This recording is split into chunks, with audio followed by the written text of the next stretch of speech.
name is Karen Duce, and I am the chair from Bangor. Craig Millett, Director. Bob Jarvis, Head Golf Professional. Debbie Johnson, Assistant Director. Leah McBriarty, member. Michaela Pelkey, Committee Member. Pamela Crop Anderson, Committee Member. Okay, and now, because we do not currently have a quorum, we are going to adjourn the meeting and continue a public community conversation. And we are going to start with approval of the minutes. From June 12th, 2025. You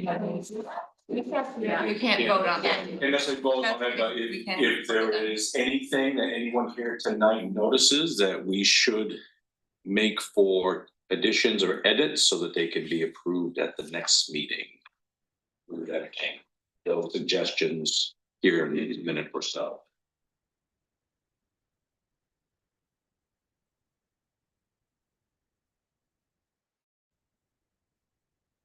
No comments or suggestions. Okay, we will wait and approve those at the next meeting.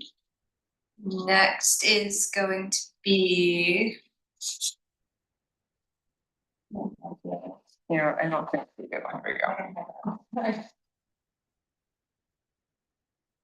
That's gonna be our golf pro, talking about the golf course fee discussion. Okay, perfect. So I think everybody, I get a great topic for us. So we have tried, obviously we've always tried to make sure we keep our fees very reasonable. We've been kind of on a COVID threw us in a cycle where we got a little bit behind with our fee structure, simply because we didn't want to, we were kind of due for a fee structure during COVID in 2020, and we decided with everything going on, when we had to decide that we were going to just forego that. So we got a little bit behind, and we did our most recent one was 2023, I believe. 3 years ago. It'll be three. The membership rates will have been at 3 years from this season right here. Okay. So on the chart, kind of at the bottom, our non-residents and residents are residents. So kind of the discussion that I wanted to have is where this data all came from. And I have a million numbers and percentages on my computer if anybody has any questions. We did use 5 different golf courses, trying to be all the comps that we could. Some in this area, 3 in the immediate area, and 2 in Cumberland County, which are both municipalities. There is one other municipality that's Dexter Municipal 9-hole course, not really super comparable. Okay, and we certainly have other competitors around us for play, but it's really tough to compare a 27-hole, quite large facility to a 9-hole golf course, outside of town. So we did not include their numbers. We just went right for the 3 18-hole courses that are near us, and the 2 municipalities. One of them is a 27-hole facility like ours as well. The only other comp kind of that we have is typically is located. Vassalboro is a 36-hole complex. They have nothing anywhere listed for their fees, so I didn't. It's also kind of apples to oranges too. It's a 36-hole versus a 27-hole, and a little bit afraid that would skew the data. So what we kind of found is I tried to just do a little in a nutshell here. On average, we're about our non-resident membership, which is kind of what I'm basing this all off of. That's our kind of our number one category, if you will, the single or our highest individual fee, a single non-resident, which is currently $780. We're about 56% less than the other 2 munis and 45% less than all the other golf courses that we surveyed. And 27% less than our 3 competitors, which are closer to us in geography. Now, it's important to know that when we did this, the other 2 municipalities are really good comps, but they're located in an area that the median income is a little bit higher. So we pulled some census data from I believe it was 2024.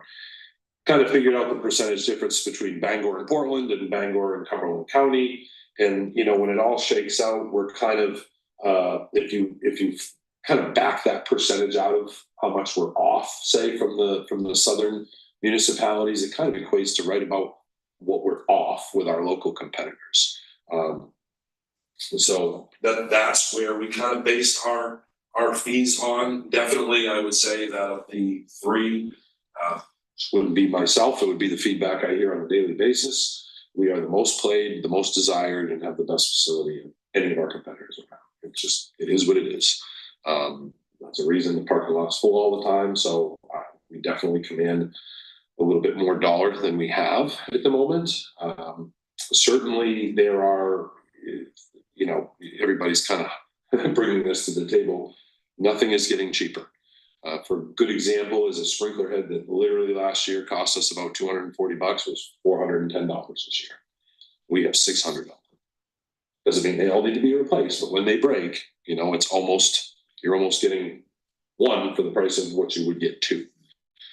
So, that certainly is a factor.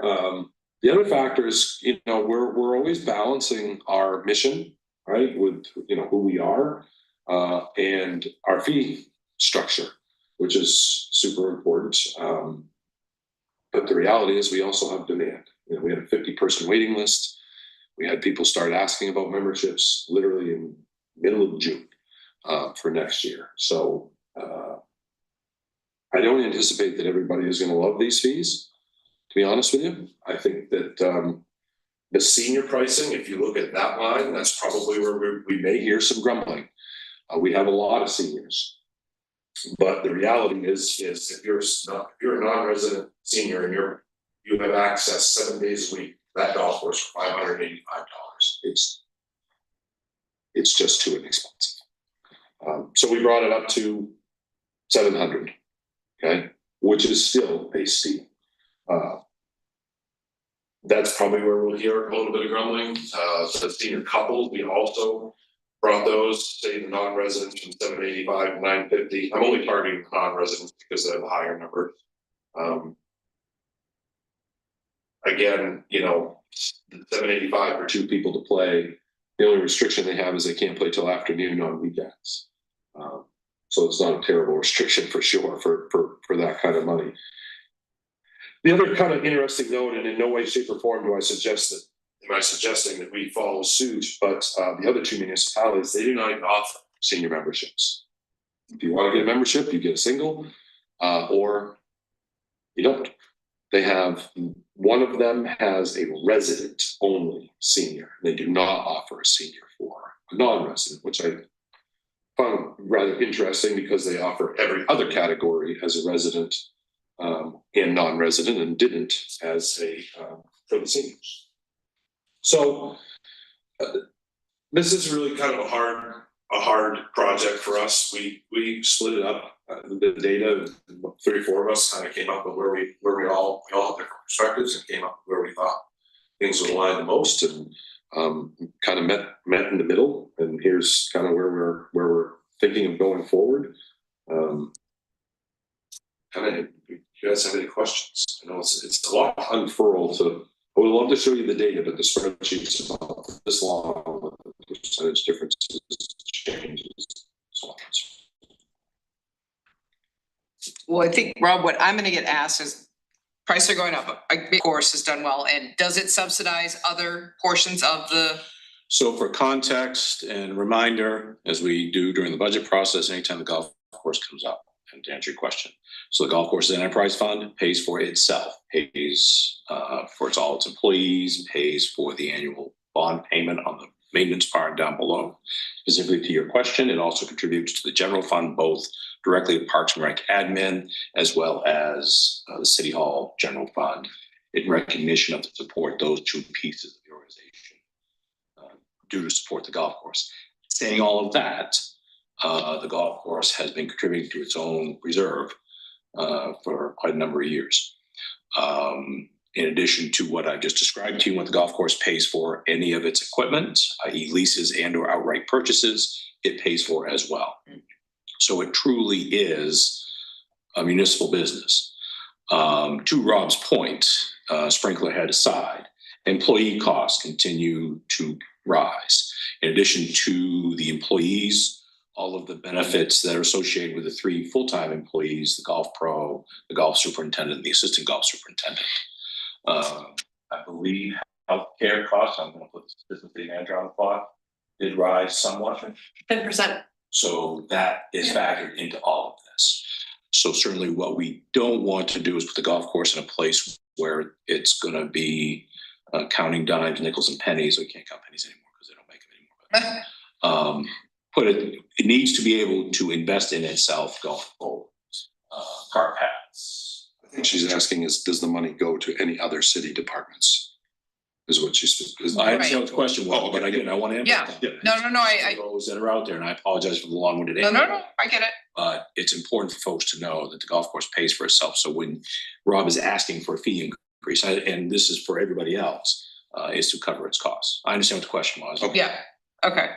Because I think that's where there's a lot of confusion out there, you know, and again, I think you make a really great point. I mean, if people are like, okay, yes, and we're also gonna be able to use some of that money to make more cart paths because everybody felt the hurt when we had so much rain this early spring and we just can't send those carts out and a lot of people don't walk and that's a detriment. So that's all I think if we have to raise these prices and to cover things that we need at the golf course, let's just try to be as transparent or put those bullet points up. I mean, yeah, employee prices, you know, all of that is expensive equipment, all that projects. I think that's what would really good. I hear what you say about the seniors. I think recreation in general tries to be very affordable for families and for youth and for seniors and stuff like that and for residents. So I still think that that's really important and it sounds like you're leaning in that direction to the best of your ability. But I just think if we're gonna make the raise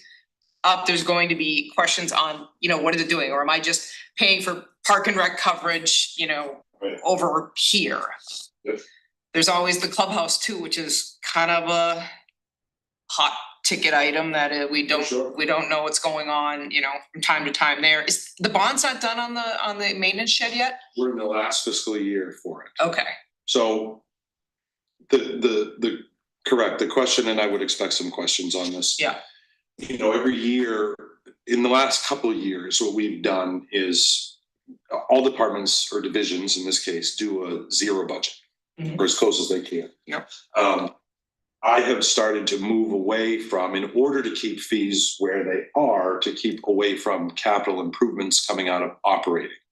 So, for example, this fiscal year we're in, we have had, I believe it's $50,000 that we've set aside from the profits that we've made to do, it's kind of a blanket, cart paths, bunkers.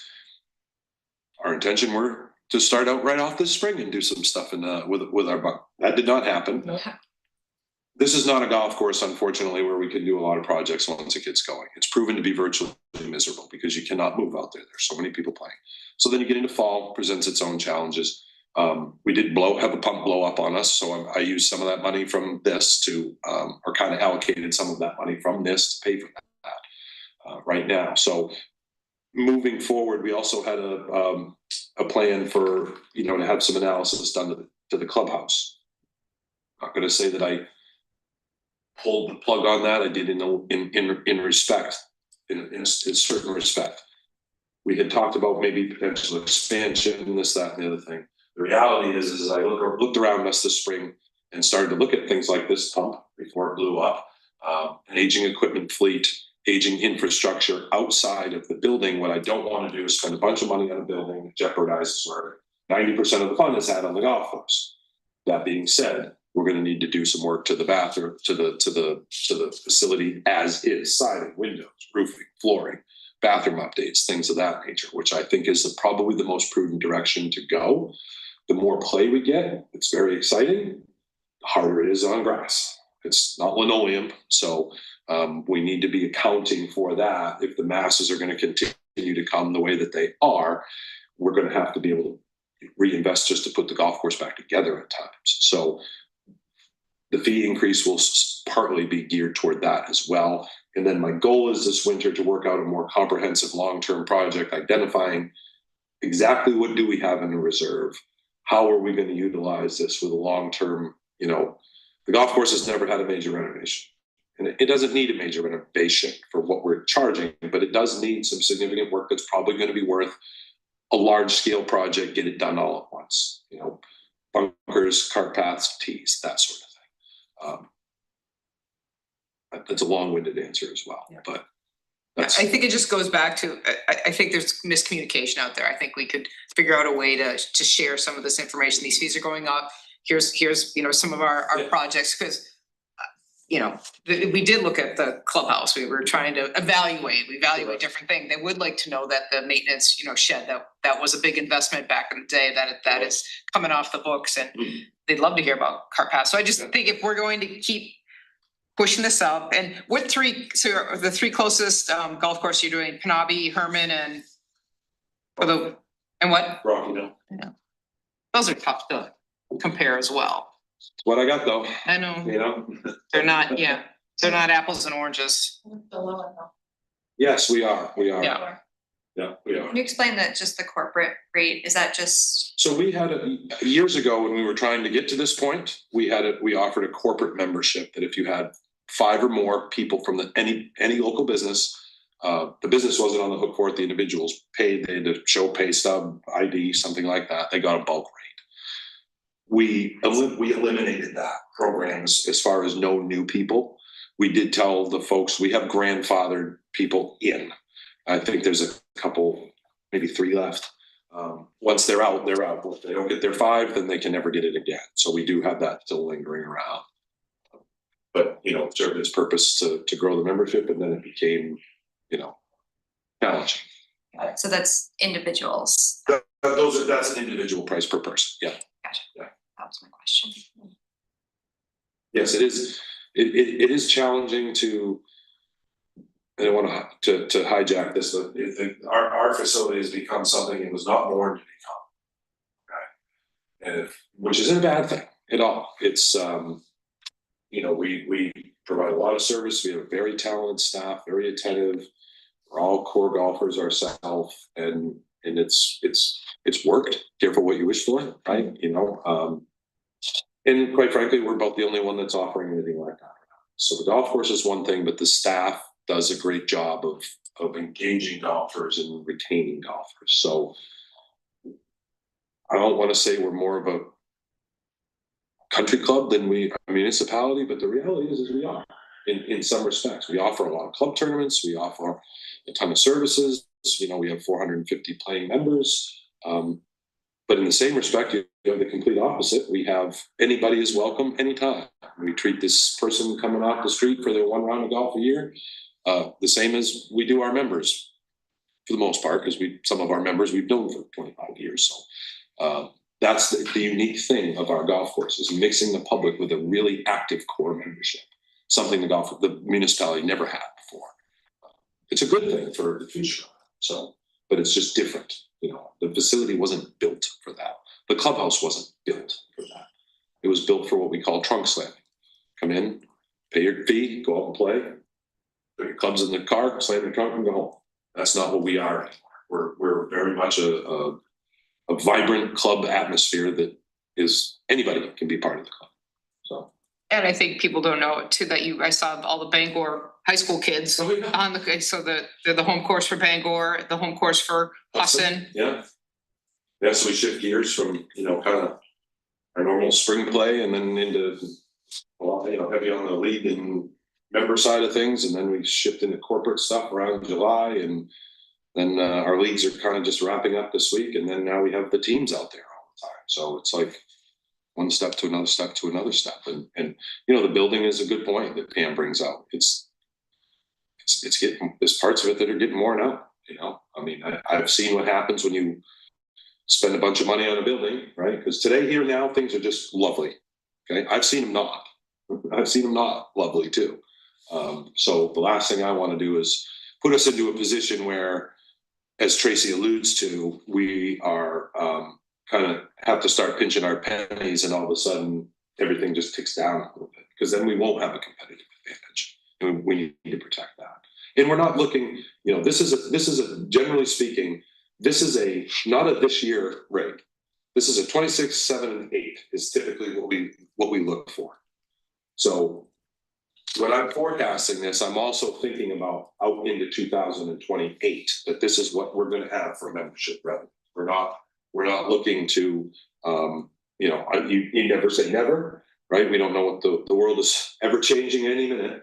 But we're not looking to come back and have this same conversation next year and say, well, we need to go up another $75 across the board on each membership. So that's the part of it, is sometimes the consumer doesn't realize that we're not looking to do this every year. We're looking at in 3-year chunks. And we didn't do it for a long time, which was, quite honest, was bad practice. It was bad practice. We got behind, and that's just, you know, that's why here we are. And a lot of people know, the seniors especially, I had this because last time they got a pretty good percentage hike because it was even more low. And I said, look, we're going to go up and, you know, we're going to probably hit you twice fairly hard until it gets somewhere back in line. Because generally speaking, it was we're going to go up 3%. We're going to go up 2.5%, 4%, whatever it is. Well, when you start just going up percentage points, one of them is going to really lag behind quickly. The smaller number, obviously. So that's kind of what happened. Questions or comments? Just so you all know the process, this will have the same discussion with the Business and Economic Development Committee meeting. Any golf course fee changes go before that committee. If asked, the discussion will be, this was reviewed with members of the Parks, Recreation and Harbor Advisory Committee with no concerns of those that request. Sometimes we ask, sometimes we don't, but it's good to have that so that you all at least have seen it as our advisory committee. Okay, move on to feasibility study update. So wanted to clarify what we've been hearing a little bit since that meeting in August, and back up a little bit for you all. So our goal was to get a citizen vote in November. In order to accomplish that, it was a pretty aggressive timeline, both at the municipal level and state level. So it was aggressive, and we had very limited window of time between the conclusion of the special committee and then the council process. If you haven't seen the meeting, the feedback was concerned about, certainly it's a large project, probably one of the largest projects the city will undertake. It's completely bonded, so therefore potential impact on the mill rate. So, and then there was some discussion concern about some of the things that were included in our concept, as well as the Y concept. I'm not telling you that you can't go find in the public meeting. So, our focus now will be a June initiative. That's the plan we have currently. That allows the proper timeline. It also allows us to have ongoing conversations with the city's bond attorneys to come up with some bonding scenarios. It allows us to go back to the concepts. We feel confident that we have what we need from both Barry Dunn and its team. If the special committee needs to be reconvened, that will be a council decision. I don't anticipate that at this point, but it's a good opportunity for us to go back and is there something we can fine tune in the concept? As it stands right now, there's not a whole lot of substantive changes that we feel we need to make, other than reviewing some of the things that we talked about at that meeting that night. Certainly the biggest concern is the impact on you all as a taxpayer. So that's what we're working through right now. Captured in a nutshell. Mm-hmm. It is not by a long shot. We're not done. We are not done. As you all know, both facilities, the need, as I have said, the need hasn't changed. The need is still there. It continues to grow. Yes, it continues to grow. Joe and his crew will start the process here in a couple of weeks. That's sort of right now. That's what people know. Yeah. Oh, thank you. That's Sawyer Arena. As we've shared with you, that's literally crossing our fingers. The dash is still lean at this point. I don't know if putting any more money into trying to correct that is really prudent. So it'll be what it'll be. But please, again, just to reiterate, we're not done. It's just, we're at a pause to regroup and go at it again. You said in June? Yeah, that's our plan right now. That still allows, it's an off election time, typically a primary election, but that's the next opportunity. So that's our plan right now. I'm gonna head back to the ranch to help Owen with all those teams. Go for that. Thank you. Thanks, everybody. Certainly, yeah, any question? I'm sorry, yes. Comments on that? Yes. Yeah. No, that, I just wanted to make sure we were clear that, we've been kind of hearing what's gonna happen, what's happening. The feedback we've had since that time, I think with staff is, as long as folks are looking for something to happen. Mhm. That's that. We have to get through at least one more season, Sawyer.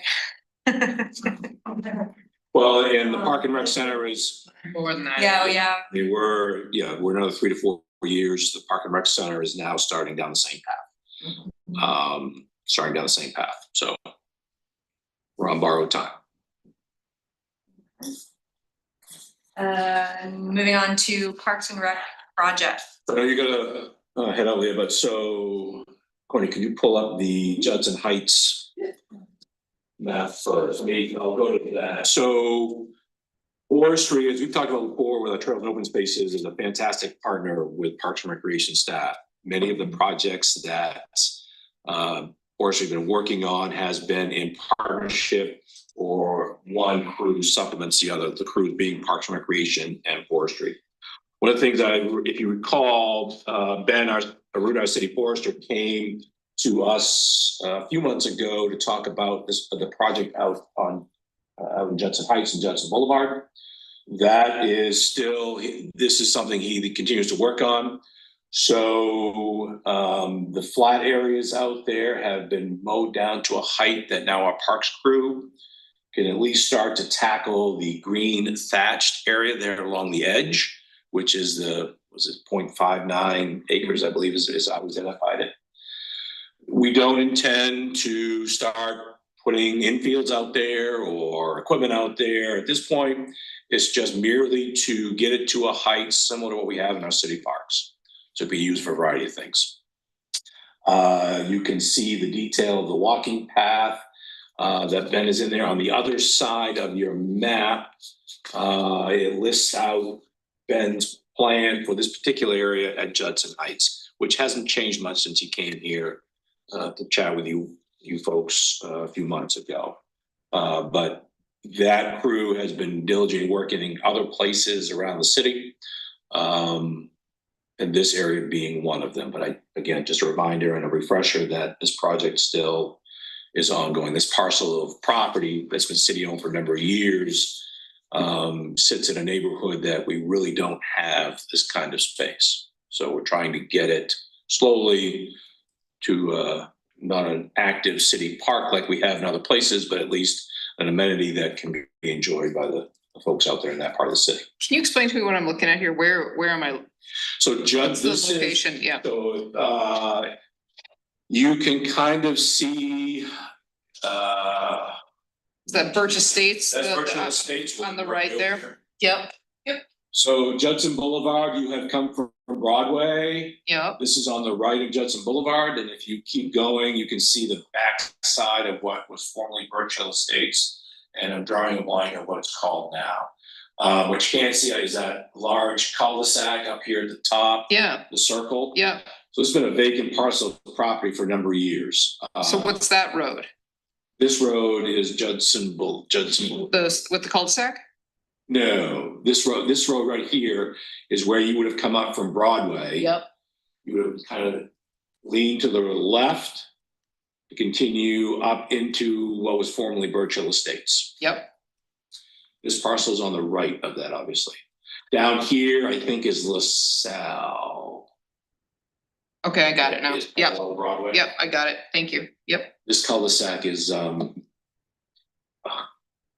remember Yeah, it comes off from Burley and they Yeah. get it. Yeah, Burley's Yep. off. Yep. Got it. Thanks. Over the years, there's been some concern of neighbors about what that gets developed into, but. All right, we do this back. We put up Prince Woods, like, right there. Huh? You use them back. Unless you wanna pull it up. Yep. It's, nope, it is on that one, that. Click that. Nope. Well, yeah, you could do that. Nope, never mind, you closed out of both. Do you want me to do it real quick? Sure. Sorry, guys. So what Courtney's gonna pull up is Prince Woods next, and just to go over, Ben's been working out there with his crew as well. Repairing culverts, replacing culverts, clearing blowdowns and that sort of thing together with our crew. He's been busy out there as well, so those are the only two. And down the lower left of the map, you can kind of tell what culverts are there, what is fixed, what is replacing.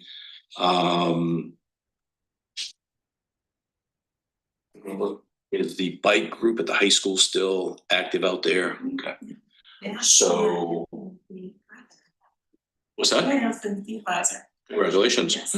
So I mentioned that specifically. I know we worked with the bike group out there before with some of the trail naming. It's been a heavily used resource for the high school, which you can see right there on the left.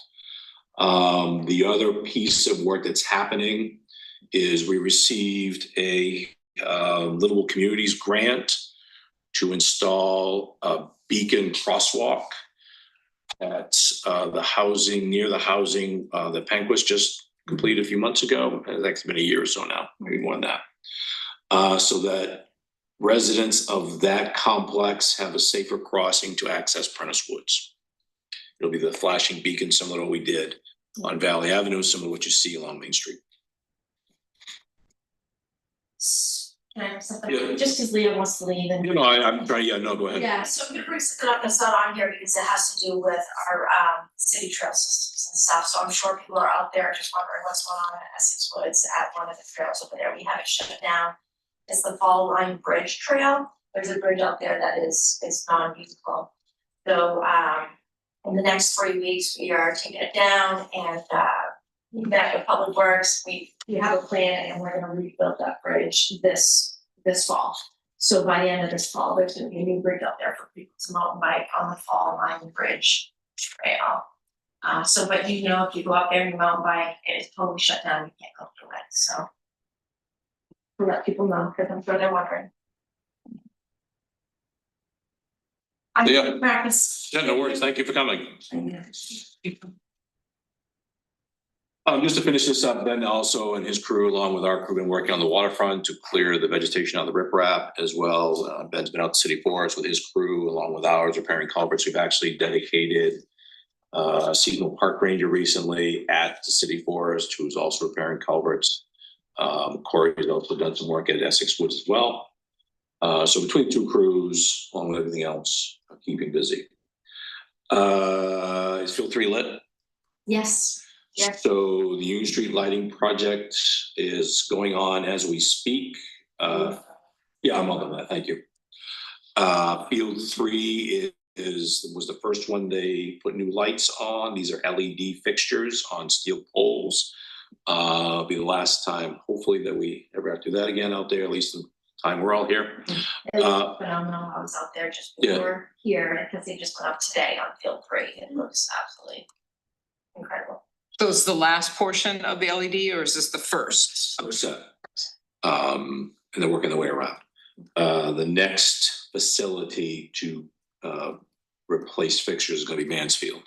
We got approved funding to replace the fixtures at Mansfield. But Union Street is in progress. I believe they hope to have it wrapped up by the end of the month.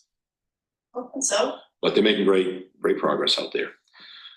The other piece to let you know about, there's gonna be a lot of attention to the Condescent Extreme Trail. So currently, CNC Lynch is doing a project for engineering out here on 14th Street, changing the sidewalk and adding a sidewalk up 14th Street Hill to Ohio Street. Yes. And without getting too deep in the weeds of a project that engineering is overseeing, it will involve changing the width of 14th Street up the hill. I mention it because while Lynch was there, we were able to clean up the pathway from the end of their work to the bridge, and we're going to add more. We're going to add light fixtures to Gateway parking lot. So there'll be that Gateway parking area will be lit, similar to what we did at the end of the trail on Court Street. Bangor Rotary wants to partner with the city to also do work with signage and possible trailhead on the Cascade Stream Trail. We're going to government operations on Monday night to approve that partnership. And the Friends of Lower Cascade Stream continue to do their cleanups once a month. We still have lighting and trail work to do, and that'll be ongoing. So fair amount of attention to the Cascade Stream Trail, both with community groups as well as city projects, which is needed. It was identified both in our master plan as well as a walking audit that was done as part of the Livable Communities group. Is the sign still up down there? Good. That's project update. A lot of information though. Along after the sign? Or- Yeah, it's all around the sign. Yeah, so we'll, Just a lot there. so to that, part of the fall, one of the fall projects we'll recruit to get a hold of is starting to cut down the vegetation over along Valley, the valley, and we can down there as well. Down there. Any other questions or comments about project updates? Not, we can go on to rec programming update. So I know it's almost 6 and so I'm just gonna go briefly in some of the stuff that we have going on, the new stuff. So in front of you guys have our fall, winter flyer. With our program we'll put together, that went into the schools this week, and there is an insert in there. We are doing our second annual Halloween dance here at the Crofton Star Center. So that's happening at the end of October. So that we have tickets going on. They're already on sale, so anybody at this point, you could come to Park and Rec to purchase tickets. You cannot do that online because they're actually a physical ticket, so they have to come into our office to purchase them. So that's at the Crofton Insurance Center for Halloween, and it's family dance. A couple things that we have going on. Well, let me back up a little bit into the pools this past summer, just a little bit of data from the pools. So pricing, for vacant pool staying 50 cents for a child and $1 for an adult, and that was for afternoon and evening. We did not change that at all. Panko pool has been $3 for a child, for an adult, and then non-residents 4 and 5. That's been like that for a long time, and we still ready to continue to plan and keeping it that way for next year. The attendance that we had at Dakin Pools, attendance throughout the whole summer ended up being just over 1,300 people visited Dakin Pool this summer. And that's the pool that the community was kind of rallying around to get it up and running and because it was problematic. It's just been running. Yeah. We've never stopped it. Right. And actually last year we put a lot of money in and we did Okay. the whole resurfacing of the actual pool inside of the pool. We did that last year. And it looks really good. So again, those numbers, just over 1,300 at Dakin Pool. This summer at Panko Pool, we just had over 13,600 people that went to Panko Pool this summer. So those are the numbers for our pools this summer. We actually did very well at Dakin. We were up at Panko Pool and a little bit down at Dakin from year to year. From last year to the year before. So that's for our pools. A couple other things before we get going is our soccer program. Right now it's fall. Our soccer program continues to grow. Right now we have over 420 kids that we're adding on teams as we speak. Volunteer coaches, we have over 40 teams with coaches. We're still looking for coaches and we start on Saturday. So numbers are tremendous for our youth soccer program. And right now there is a challenge every day because of the lights at Union Street, because of so many teams, we have to use the softball fields at night when the lights are on. And we don't have, today we got to field field 3, which is nice. So we know on, next Monday night, we can use it, field 3 at least at night. But we have to move those other teams on field 1 and 2 somewhere else. So we're working on those challenges, but you know what, after this fall, it's gonna be done, it'll be great. Just one of the programs that we put together this year, we've been hearing, I've been here for 17 years, and for many of those, hearing, an adult softball draft league. We do many adult softball leagues in the summer, we have men's, we have co-ed, we have church, we have over 40 teams in softball. But we've never done a draft league. And what is that? What does that mean? And for people out there that are listening, it's great because our other softball programs in the summer you have to enter in as a team. You have to put in a team. So you have to have your own team or know enough people to make your own team. And there's a lot of people out there that don't have enough people for a team. So these 2 leagues that just got put together a month ago, is the opportunity for anybody just moving in or someone that doesn't know anybody and can't put in a team of people, they're just 1 or 2, they just register on our website and then we draft them into individual teams. So we have an over 40 men's draft league, and we did that over 40 because we do have a men's league during the summer. It is a team based, but next summer we are going to a men's draft league. Right now it's a 40+ draft for men's, and we started our first women's draft league. So and very well received. We actually put it together really quickly, and we have 4 teams per group, and which we're using Union Street Complex. And challenging right now, but I tell you, next year it's not going to be. It's going to be so busy every night there next year, but it's very well received and people are loving those 2 leagues. So when softball's on, soccer is not, and when soccer is going, because you can't, it's too hard to schedule and share and such. It really is, and then right now with rainouts and stuff, Yeah. we're trying to share, so that's why we're moving soccer teams to this field or going to, Bangor High softball field, a few nights, just while we only have. But fall softball's not happening, or it does happen? You said Yes. summer, okay, all right. That's what I'm right now, the Okay. 2 new leagues are happening right now. Okay. Games are on Sundays, but if Sundays. there's rainouts on Sundays, then you have to do, because there's only so much time in the fall, you can't go too much further Correct. than October, because it's not gonna finish. Union Street, this time of year, is a Jenga puzzle when it comes to the schedule. Fair? It is, Mondays, we have over 100 kids in our Mighty Mites with all their parents and their grandparents and their aunts and uncles, because they're 2 through 5-year-olds and they all wanna go see them play. So we can't put anything during Mighty Mites time. That's soccer, Mighty Mites soccer. Soccer. Yeah.